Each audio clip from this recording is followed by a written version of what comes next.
नमस्कार, बहुत स्वागत है आप सभी का। आप देख रहे हैं न्यूज़ 18 का डिजिटल प्लेटफॉर्म। मैं हूं आपके साथ आकांक्षा पांडे। इस वक्त हमारे साथ मौजूद है मार्केट और जियोपॉलिटिक्स एक्सपर्ट अनुज गुप्ता जी। अनुज जी हमें बताएंगे कि इस वक्त वर्ल्ड सिनेरियो में क्या चल रहा है, जियोपॉलिटिक्स का असर मार्केट में कितना पड़ेगा और मार्केट का असर आम जनता की जेब में कितना पड़ेगा। इन तमाम मुद्दों पर हम आज बातचीत करेंगे। अनुज जी, आज ही ब्रेकिंग न्यूज़ आई कि जो कमर्शियल गैस सिलेंडर हैं उनके दाम बढ़ा दिए गए, 993 रुपये की बढ़ोतरी हुई है, लेकिन लगातार ये कहा जा रहा था कि दाम नहीं बढ़ाए जाएंगे गैस के। तो अचानक से ऐसा क्या हुआ, मार्केट में ऐसा क्या चल रहा है, क्या उथल पुथल मची हुई है? क्योंकि असल वजह क्या है वो तो हमें समझ नहीं आ रही है। आप इसे किस तरीके से देखते हैं, इतना बड़ी बढ़ोतरी क्यों हुई है सर? देखिए कहीं ना कहीं इसका असर जो है वो जियो पॉलिटिकल कंसर्न से आया है, क्योंकि जिस तरीके से इंटरनेशनल मार्केट में क्रूड के भाव बढ़े हैं तो उसकी वजह से हमने देखा कि जो भी क्रूड के प्रोडक्ट्स हैं सभी महंगे होते हुए दिखाई दिए हैं। क्रूड स्ट्रेट ऑफ हॉर्मुज बंद होने के बाद क्रूड की सप्लाईज डिस्टर्ब हो गई हैं, क्रूड के प्राइस बहुत बढ़ गए हैं। अभी हमने देखा है कि रिसेंटली ब्रेंट का भाव $120 तक चला गया था, तो उसकी वजह से जो प्राइस बढ़े हैं उसका इम्पैक्ट हमने आते हुए देखा है। तो जो गैस के भाव बढ़े हैं ये डोमेस्टिक कारण नहीं है, ये इंटरनेशनल कारणों की वजह से बढ़े हैं, जिसमें हमने क्रूड के भावों को इंटरनेशनल मार्केट में बढ़ते हुए देखा है। लेकिन अनुज जी, लगातार सरकार की तरफ से ये बोला जा रहा था कि हॉर्मुज के स्ट्रैट से लगातार जो भारतीय जहाज हैं वो आ रहे हैं। कितने सारे जहाज आए, उसमें 45,000 मीट्रिक टन, कभी 96,000 मीट्रिक टन। तो अभी तक तो यही लग रहा था कि सब कुछ ऑल इज वेल है। सरकार की तरफ से भी कहा जा रहा था कि आपको डरने की जरूरत नहीं, घबराने की जरूरत नहीं है। लेकिन 993 रुपये की बढ़ोतरी, क्या सप्लाई चेन बहुत ज़्यादा प्रभावित हो रही है या फिर आने वाले दिनों के लिए और ये खतरे की घंटी के अभी दाम और बढ़ सकते हैं क्या? देखिए ऐसा तो नहीं दिख रहा है, क्योंकि अभी भी जो हमारे पास क्रूड के रिजर्व हैं वो बहुत सही है। तो मुझे लगता नहीं है कि एक खतरे की घंटी है। बेसिकली थोड़ा कंट्रोल करने की कोशिश की गई है कि कोई लोग पैनिक में आके ज़्यादा एकदम से ना अपना होल्ड कर लें, क्योंकि हमने देखा था कि जब ये वॉर शुरू हुई थी तो लोगों ने गैस की लाइन लगानी चालू कर दी थी, तो वो बेसिकली डिमांड को इंक्रीज कर रहे थे। हालांकि सप्लाई ठीक ठाक थी, लोग एक्स्ट्रा उसको लेके चल रहे थे। तो बेसिकली यहाँ पर यही किया गया है कि जो लोग एक्स्ट्रा बाय कर रहे हैं उसको वो वहाँ पर कंट्रोल कर सकें। तो इसलिए प्राइस बढ़ाए गए हैं कि जितनी आपको रिक्वायरमेंट है आप उसके अकॉर्डिंग उसको खरीदारी करें। बेसिकली डिमांड सप्लाई को कंट्रोल करने के लिए सब किया गया है। और सर, जो 5 किलो का सिलेंडर है उसमें भी 200 रुपये से ज़्यादा की बढ़ोतरी कर दी गई, 800 रुपये से ज़्यादा उसके रेट पहुंच गए हैं। तो ये 5 किलो का जो सिलेंडर हम देखते हैं कि ज़्यादातर मजदूर वर्ग या छोटे ठेले वाले हैं उन लोगों, तो इसको कैसे अब कंट्रोल में किया जाएगा? क्योंकि आम जनता की जेब में तो मार पड़ ही रही है सर महंगाई की। देखिए कहीं ना कहीं जो आपका कमर्शियल सिलेंडर था उसको लोग घरों में यूज़ कर रहे थे। कमर्शियल सिलेंडर कमर्शियल यूज़ करने के लिए, तो उसका गलत यूज़ ना हो इसके लिए वैसे उसके प्राइस बढ़ाए गए हैं कि जिसको अगर रिक्वायरमेंट है और जिसके पास प्रॉपर पेपर्स हैं वो जाके अपना कमर्शियल ले सकता है। हालांकि लोग कमर्शियल को अपने पर्सनल में यूज़ कर रहे थे, उसको रोकने के लिए प्राइस बढ़ाए गए हैं। बट हाँ, इंटरनेशनल कारणों की वजह से ही हमने ये जो बढ़ोतरी आते हुए देखी है, ये केवल इंटरनेशनल कारणों की वजह से है, क्योंकि इंटरनेशनल मार्केट में प्राइस बहुत बढ़ गए हैं, उसका इम्पैक्ट यहाँ पर आता हुआ दिखाई दिया। लेकिन अनुज जी, लगातार इलेक्शंस का सब जिक्र कर रहे थे कि एक बार इलेक्शन खत्म हो जाएंगे तो फिर शायद वाकई बढ़ोतरी हो सकती है रेट में। तो हमने देखा कि कमर्शियल गैस सिलेंडर्स के तो दाम बढ़ा ही दिए गए हैं। तो क्या इलेक्शन को आप फैक्टर मानते हैं कि सरकार ने तब तक रोक करके रखा और फिर उसके बाद जो कंपनीज हैं उन्होंने दाम बढ़ा दिए? देखिए इलेक्शन एक फैक्टर है, मगर ऐसा नहीं है कि इलेक्शन के बाद प्राइस बढ़े हैं। देखिए प्राइस तो हमने देखा था कि लास्ट टाइम भी सरकार ने जो प्राइस बढ़ाए थे वो सरकारी ऑयल मार्केटिंग कंपनीज के ऊपर लगाया था। तो ऐसा किया था, पहले भी सरकार ने किया था। बट हाँ, ये है कि इलेक्शन के बाद थोड़ा सा और जो है सरकार ने अपने डिसीजन को यहाँ पर दिया है, क्योंकि प्राइस अगर आप 2 दिन में देखेंगे, इलेक्शन के बाद ही 2 दिन में अगर आप देखेंगे तो प्राइस करीबन क्रूड के प्राइस 8 से 10% बढ़ गए हैं। तो वो कहीं ना कहीं इंडिया के लिए थोड़ा नेगेटिव होता हुआ दिखाई दे रहा है। रुपये अगर आप देखेंगे तो रुपये भी पिछले 2 दिनों में काफी डेप्रिशिएट हुआ है, तो वो भी यहाँ पर सरकार के लिए नेगेटिव है। तो ये पिछले 2 दिनों में बहुत सारे चेंजेस हुए हैं, चाहे क्रूड के भाव बढ़े हों या रुपये यहाँ पर वीक होता हुआ दिखाई दे रहा है। ठीक है, तो आपने क्रूड ऑयल का भी जिक्र किया, आपने रुपयों का भी, वो जो लगातार डेप्रिशिएट हो रहा है उस पर भी चर्चा करेंगे सर। लेकिन अब सर सब ये जानना चाहते हैं कि आने वाले दिनों में पेट्रोल डीजल के दाम बढ़ेंगे, क्योंकि कई ऐसी रिपोर्ट्स हैं सोशल मीडिया पर सर्कुलेट हो रही हैं कि 18 रुपये 20 रुपये रिजल्ट आ जाएंगे उसके बाद।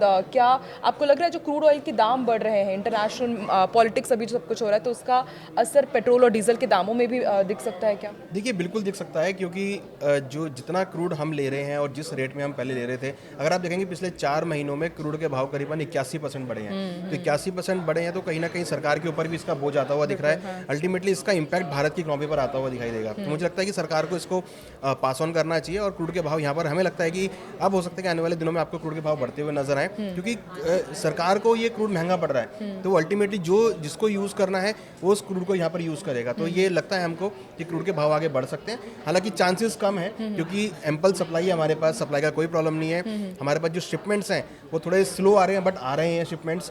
ईरान के साथ हमारी बहुत अच्छी डील है जिसमें हमारे शिपमेंट्स आते हुए दिख रहे हैं, बट हाँ सप्लाई कम होने की वजह से थोड़ा सा इम्पैक्ट भावों पर पड़ सकता है। सर अभी जैसे सप्लाई बाधित है, फिर बाद में यदि सप्लाई सुचारू हो जाती है तो ये जो बढ़े हुए दाम हैं, क्या उससे जनता को राहत मिलेगी या फिर उसी स्पीड में हम चलते हैं? नहीं, देखिए बिल्कुल, अगर सप्लाई चालू हो गई, स्ट्रेट ऑफ हॉर्मुज ओपन हो गया, तो मुझे लगता है फिर औंधे मुंह गिरते हुए नजर आएंगे क्रूड के भाव। हो सकता है कि वापस आपको क्रूड के भाव $70 पर भी आते हुए दिखाई दें, क्योंकि देखिए यहाँ पर जो इशू है वो सप्लाई की तरफ से है, क्योंकि क्रूड की जो ड्रिलिंग है वो बहुत अच्छे तरीके से हो रही है।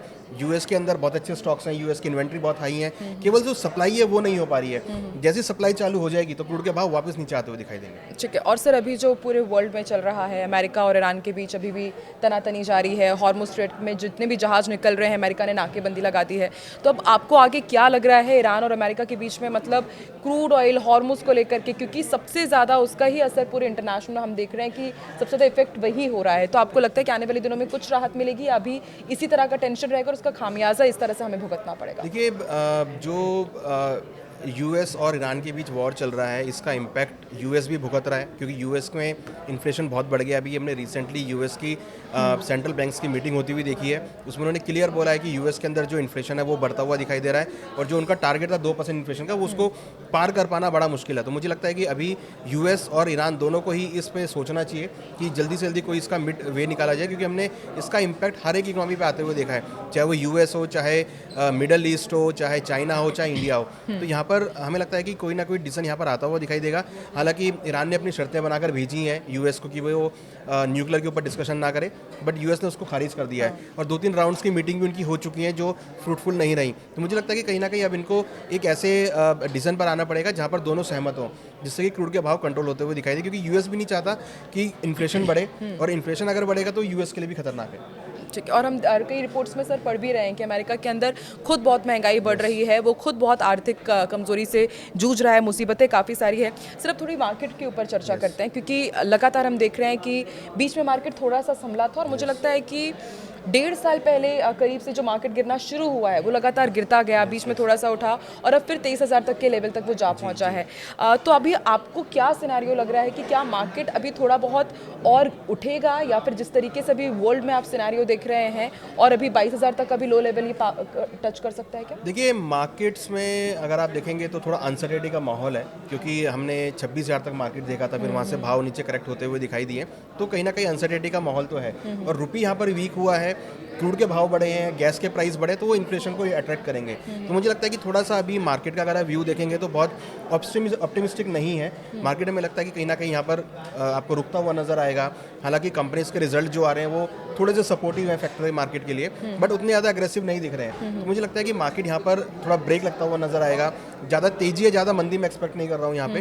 हमें लगता है कि मार्केट बहुत रेंज के अंदर ट्रेड करता हुआ नजर आएगा, बट हाँ कहीं ना कहीं अगर ये और एस्केलेट होता है वॉर, क्रूड के भाव अगर और बढ़ते हैं तो फिर वो मार्केट के लिए थोड़ा नेगेटिव हो सकता है। तो अभी फ्लैट ही समझें कि अभी फ्लैट ही रहेगा? देखिए बिल्कुल, मुझे लगता है अगर हम रेंज की बात करें तो 24,500 और 23,500 ये रेंज मुझे लगता है कि आने वाले टाइम के लिए रहेगी, और इस रेंज में प्राइस मूव कर सकते हैं। बट टोटल मार्केट डिपेंड करेगा यूएस के और ईरान के वॉर के लेकर। अगर कोई भी पॉजिटिव थिंक आती है तो हम एक अच्छा जंप भी होते हुए देखेंगे, और अगर कोई भी नेगेटिव आएगी तो फिर वहाँ पे मार्केट में गिरावट आ सकती है। ठीक है। और सर अमूमन जो इन्वेस्टर्स रहते हैं या जो नए इन्वेस्टर्स रहते हैं उनको यही लगता है कि मार्केट यदि अभी गिर रहा है तो वो इन्वेस्ट कर लें, इस वक्त सबसे अच्छा टाइम वो यही समझते हैं। तो क्या आप उनको ये एडवाइस देंगे कि हाँ अभी ये सही टाइम है, या फिर अभी और थोड़ा मार्केट की स्टडी करें, या अभी जो इंटरनेशनल सिनेरियो चल रहा है उसको स्टडी करके थोड़ा रुकने की ज़रूरत है क्या अभी? देखिए इन्वेस्टमेंट करना चाहिए, स्मॉल क्वांटिटी में करना चाहिए इन्वेस्टमेंट, क्योंकि मार्केट में डिप्स आ रहे हैं, और ऐसे स्टॉक में पैसा लगाएं जो फंडामेंटली स्ट्रांग हैं, जो अच्छा खासा कंट्रीब्यूट कर रहे हैं, जिनकी बुक वैल्यू बहुत अच्छी है, जिनके फंडामेंटल बहुत स्ट्रांग है। ऐसी कंपनीज अगर आपको डिस्काउंट रेट पे मिल रही हैं तो वो बहुत अच्छा अपॉर्चुनिटी है। देखिए यहाँ पर अगर हम एक सैंपल की बात करें, 2008 में मार्केट गिरा था, जिन्होंने उस टाइम पे पैसा लगाया उन्होंने अच्छा पैसा बनाया। कोविड के टाइम पे मार्केट गिरा, जिन्होंने उस टाइम पे पैसा लगाया उन्होंने अच्छा पैसा बनाया। अब ये जो मार्केट गिर रहा है नीचे, दैट इज अपॉर्चुनिटी कि जब आप इस गिरती हुई मार्केट में पैसा लगाएंगे और जब मार्केट इससे बाहर निकलेगा तो आपको बहुत शार्प रन अप देखने को मिलेगा।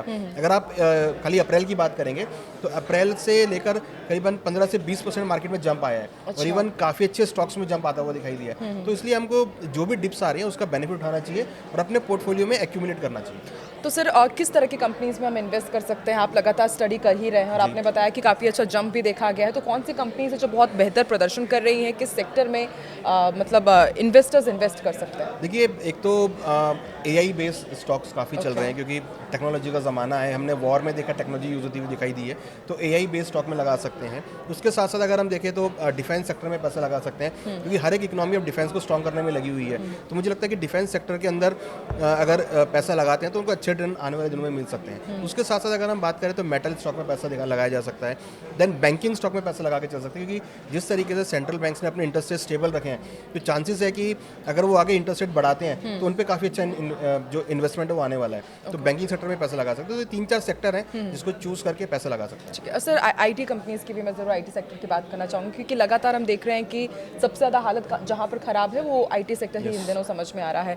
तो अब इस मुसीबत से जो आईटी सेक्टर में जिन्होंने इन्वेस्टमेंट किया है, अब वो कैसे बाहर निकले, या फिर उनको एवरेज करना होगा, या फिर अभी थोड़ा और उन्हें पेशेंस वो बरते कि हाँ ठीक है, होने आने वाले समय में शायद ठीक हो सकता है? आप क्या फ्यूचर प्रोडिक्ट कर रहे हैं सर? देखिए, आईटी सेक्टर में प्रॉब्लम अभी नहीं है, केवल जियोपॉलिटिकल कंसर्न्स की वजह से। जिस दिन ये जियोपॉलिटिकल टेंशन खत्म होगा, सर लेकिन ये तो भी बहुत लंबा भी हो सकता है, ये तो पता ही नहीं है कि ईरान और अमेरिका के बीच देखिए बिल्कुल आपने ठीक कहा। तो यहाँ पर मेरे को लगता है कि पेशेंस उनको रखना चाहिए। एग्रेसिव में आके कोई पोजीशंस ना काटें या पोजीशंस ना लें। बेशक आपकी जितनी होल्डिंग है आप उसको होल्ड करें और वेट करें कि मार्केट कब, अब जो कोई भी अगर जियोपॉलिटिकल कंसर्न पॉजिटिव होता है देन उसमें स्टार्ट कर सकते हैं। बट डेफिनेटली आईटी सेक्टर में हमने बहुत बड़ी गिरावट आते हुए देखी है, क्योंकि पहले तो H1 वीज़ा को लेकर हुआ, उससे पहले ट्रेड वॉर यूएस और इंडिया के बीच में ट्रेड वॉर था, उसका इम्पैक्ट आता हुआ दिखाई दिया। फिर वीज़ा को लेकर इम्पैक्ट आता हुआ दिखाई दिया, और अब वॉर का इम्पैक्ट है। तो हम पिछले देख रहे हैं बैक टू बैक लगातार पिछले 2-3 सालों में बहुत सारे ऐसे चीज़ हुए हैं जिससे आईटी सेक्टर बहुत इफेक्ट हुआ है। तो मुझे लगता है कि अभी फिलहाल आईटी सेक्टर से थोड़ा वेट एंड वॉच करना चाहिए। जिन्होंने पैसा नहीं लगाया है वो भी वेट करें, और जिन्होंने लगा चुके पैसा उनको पेशेंस रख के बैठना चाहिए। ठीक है सर, हमने आईटी सेक्टर की भी बात कर ली, थोड़ा सा अब रुपयों के ऊपर भी बात कर लेते हैं, क्योंकि लगातार डॉलर के मुकाबले एकदम हालत ही ख़राब होती जा रही है, लगातार डेप्रिसिएशन की तरफ जा रहा है। तो ऐसे में अब आप सबसे बड़ी वजह क्या मान रहे हैं कि इतनी ज़्यादा गिरावट क्यों रुपए में? देखिए, रुपये में जो गिरावट आती है वो जनरली डॉलर डिमांड की वजह से आती है। पहले हमने देखा था कि क्रूड का भाव $60 के आसपास था, तो हम पेमेंट 60 के हिसाब से कर रहे थे, तो उस टाइम पे डॉलर की डिमांड कम थी। बट अब ये जो क्रूड का भाव बढ़ा है, तो हमारी जो पेमेंट्स हैं वो ज़्यादा रेट पर हो रही हैं, तो इसकी वजह से हमें डॉलर की डिमांड हमें लेना पड़ रहा है, डॉलर में बाय करना पड़ रहा है, जिसकी वजह से रुपये यहाँ पर वीक होता हुआ दिखाई दे रहा है। तो अल्टीमेटली जो एक रीज़न है वो केवल क्रूड का प्राइजेस है। अगर क्रूड के प्राइस ऐसे बढ़ते रहेंगे तो रुपये में यहाँ पर वीकनेस आपको देखने को मिलेगी, क्योंकि हमको फिर वो पेमेंट डॉलर में करनी पड़ेगी। मतलब सब कुछ इनडायरेक्टली ईरान अमेरिका वॉर के ऊपर ही डिपेंड कर रहा है कि अगर वहाँ से कुछ गुड न्यूज़ आती है तो फिर शायद तो रुक सब पाएगा। ठीक होता हुआ नजर आएगा। क्योंकि अगर वहाँ पर अगर गुड न्यूज़ नहीं आएगी तो यहाँ पर क्रूड आपका स्ट्रांग होगा। क्रूड के भाव बढ़ेंगे तो कहीं ना कहीं रुपये के लिए वो नेगेटिव होगा। ठीक है, और सर अब जैसे जो इन्वेस्टर्स हैं उनके लिए यूएस मार्केट बहुत अच्छा हो जाएगा। जैसे कि एग्जांपल हम ले लें कि हम चाह रहे हैं कि हम अपने जो पैसे हैं वो यूएस मार्केट में लगाएं, तो ऐसा नहीं लगता आपको कि जो इंडियन इन्वेस्टर्स हैं फिर वो फॉरेन मार्केट की तरफ ज़्यादा बढ़ेंगे, क्योंकि उनको डॉलर तो अच्छा रिटर्न दे रहा है रुपीज़ के मुकाबले? देखिए, बिल्कुल आपने ठीक कहा कि हमारे जो एक्सचेंजेस हैं वहाँ पर बहुत सारे ETF हैं जो इंटरनेशनल ETF प्रोवाइड करते हैं, जैसे नैस्डैक ETF है, हैंग ETF है, तो उसमें पैसा लगाया जा सकता है, क्योंकि इंटरनेशनली भी बहुत सारी अपॉर्चुनिटीज़ हैं। तो अब बहुत सारे ऐसे स्टॉक्स अवेलेबल हैं, बहुत सारे ऐसे ETF अवेलेबल हैं जो इंटरनेशनल मार्केट में पैसा लगाते हैं। तो अपने पोर्टफोलियो को डाइवर्सिफाई करना चाहिए, एक जगह पैसा ना लगाएं। आपके पास गोल्ड सिल्वर भी है, आपके पास डोमेस्टिक मार्केट भी है, आपके पास इंटरनेशनल मार्केट भी है, तो तीनों के अंदर आप डाइवर्सिफाई करके चलें, क्योंकि कहीं ना कहीं से आपको अल्टीमेटली पोर्टफोलियो हेज होता हुआ दिखाई देगा।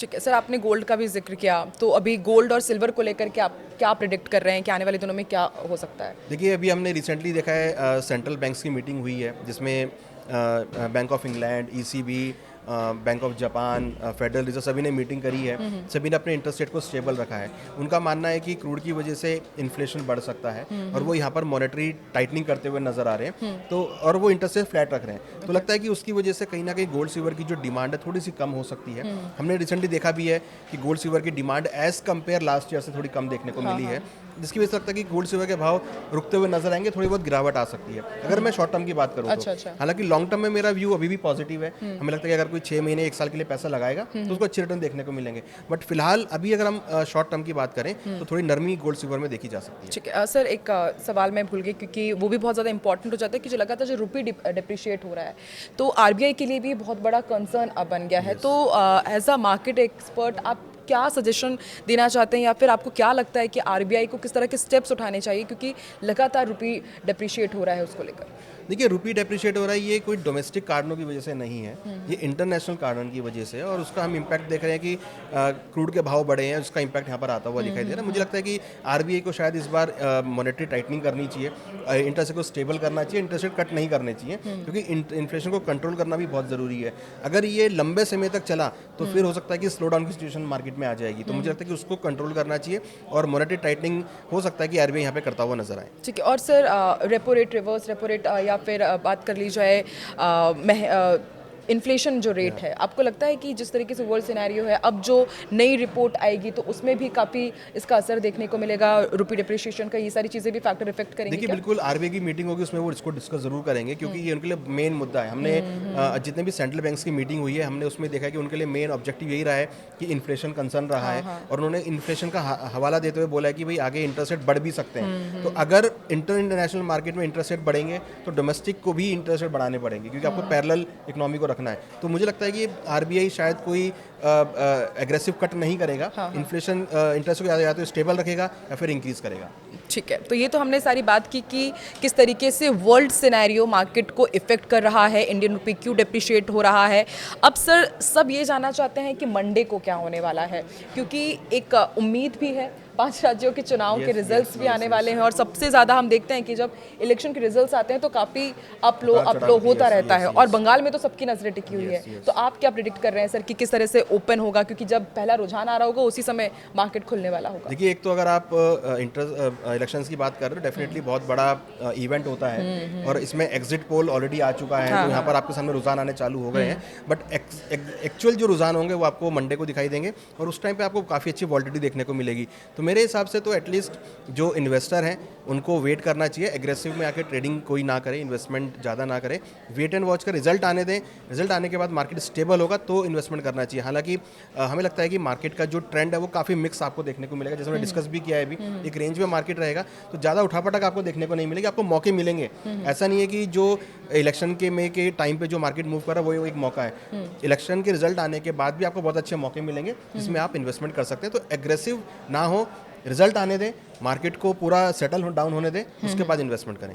ठीक है। और सर क्रूड के दाम भी लगातार क्योंकि हम सब लोग अब मंडे के हिसाब से ही चर्चा कर रहे हैं, तो सर जब क्रूड के दाम क्योंकि रोज़ाना ऊपर नीचे हो रहे हैं, तो आप क्या अभी प्रिडिक्ट कर रहे हैं कि जब मंडे को शेयर मार्केट खुलेगा तो क्या क्रूड के दाम आपको लग रहे हैं कि बढ़े हुए रहेंगे और उसका असर देखने को मिलेगा भारत में भी?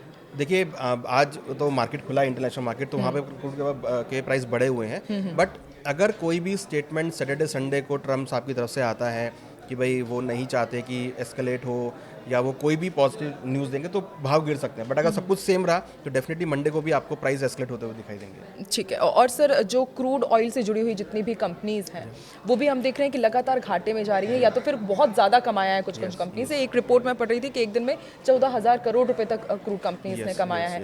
तो ये जो आप देख रहे हैं कि एक बहुत ही मतलब अनपैरेलल सा है, एक बहुत कमा रहे, एक बहुत कम कमा रहे, कंपनीज को काफ़ी नुकसान हो रहा है, तो इससे वो बहुत जल्द अब उबर पाएंगे, या फिर आपको लगता है कि अभी स्थिति ऐसी ही रहने वाली है? देखिए, अभी तो स्थिति ऐसी रहने वाली है, क्योंकि क्रूड के प्राइस बढ़े हैं, उससे मार्केट में बहुत अनसर्टेनिटी हो गई है, तो कहीं ना कहीं ये अभी चीज़ सेटल होने वाली नहीं है, टाइम लगेगा। अगर क्रूड के प्राइस नीचे आएंगे तो ही चीज़ सेटल होते हुए दिखाई देंगी। अल्टीमेटली सारा जो मार्केट का नज़रिया है वो यूएस और ईरान की वॉर के ऊपर है, और उसको भी छोड़कर स्टेट ऑफ हॉर्मुज के ऊपर है।